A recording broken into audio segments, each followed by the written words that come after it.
Salut à tous, bienvenue dans cette nouvelle vidéo. Aujourd'hui, nouveau tuto, nouvelle coupe à une main. Je vous apprends à faire la scissors cut. Donc vous avez vu à quoi ça ressemblait et je pense que vous comprenez pourquoi ça s'appelle comme ça. En français, bien sûr, c'est la coupe ciseaux. J'espère que ça va vous plaire et on est directement parti pour le tuto. Alors donc comment faire une scissors cut? Alors je pense que c'est un tuto qui va finalement être très court parce que vous allez voir c'est super simple, ça va juste vous demander un petit peu d'entraînement. Alors donc pour commencer vous allez prendre votre jeu de cartes dans la position de la donne surélevée. Donc voilà, comme d'habitude je pense que vous commencez à connaître si vous suivez un petit peu mes vidéos. Donc vous prenez votre jeu de cartes dans votre main gauche si vous êtes droitier et inversement si vous êtes gaucher.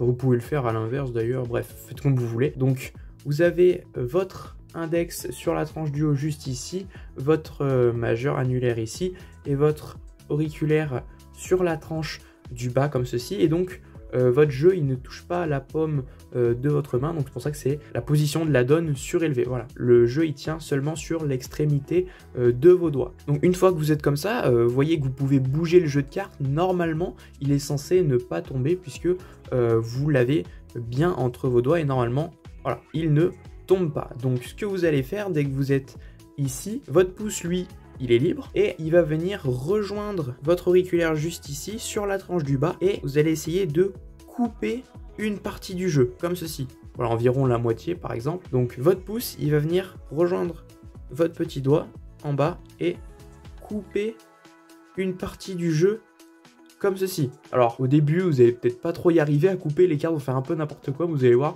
avec un tout petit peu d'entraînement vous allez très vite y arriver. Donc vous êtes dans la position de la donne surélevée comme ceci, votre pouce va venir rejoindre votre auriculaire et vous allez couper une partie du jeu de cartes comme ceci. Et ensuite, vous l'avez sans doute compris également, le but ça va être de venir faire pivoter le paquet que vous avez coupé comme ceci ici pour former un angle droit. Et donc vous pouvez faire pivoter avec votre index ici qui va servir de point de pivot et votre pouce qui va vous permettre de amener le jeu de cartes comme ceci. Et donc à partir d'ici on va dire que les choses compliquées commencent puisque, alors c'est pas difficile mais c'est juste qu'au début, surtout si vous débutez, ça va vous paraître un petit peu compliqué puisque le but ça va être de venir faire passer du coup ce paquet ici en dessous de celui-là. Et donc en fait le truc c'est qu'il va vraiment falloir écarter la main, vraiment étirer la main pour arriver à faire passer le paquet juste au-dessous. Donc au début ça va être un petit peu compliqué mais vous allez voir avec un tout petit peu d'entraînement après vous y arriverez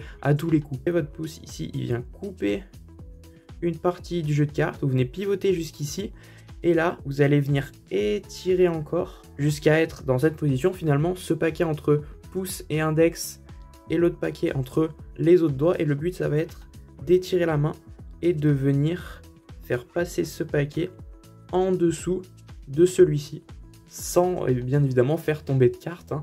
Donc au début justement vous allez peut-être faire tomber un peu des cartes etc, ça va vous paraître compliqué mais vous allez voir c'est extrêmement simple. Donc je vous répète une dernière fois, vous venez couper avec votre pouce, vous pivotez comme ceci et là le but ça va être de venir étirer comme ceci et de venir faire passer le jeu de cartes en dessous. Alors par exemple vous pouvez même faire passer le paquet entre celui du dessous. Bref, à vous d'être créatif. Alors d'ailleurs ce que je vous conseille de faire au début c'est de ne pas prendre l'entièreté du paquet, c'est d'en prendre par exemple que la moitié et de vous entraîner avec pour commencer la moitié du paquet et vous verrez que vu qu'il y a moins de cartes et bien ce sera quand même beaucoup plus facile pour au début.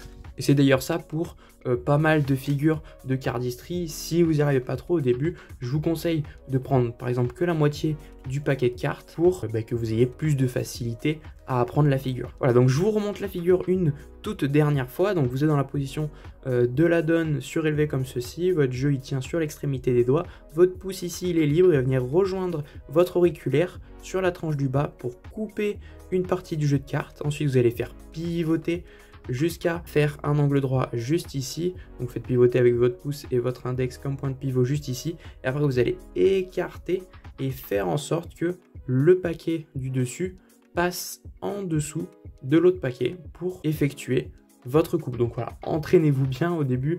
Quand vous allez vous entraîner, ça va peut-être vous faire un peu mal à la main parce qu'il faut vraiment bien écarter la main. Mais après vous verrez que ce sera super simple et vous allez vraiment y arriver à tous les coups. Si vous avez des questions, n'hésitez pas à me les poser dans les commentaires, bien sûr.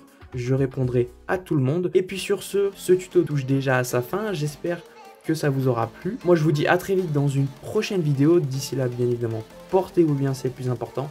Allez, ciao!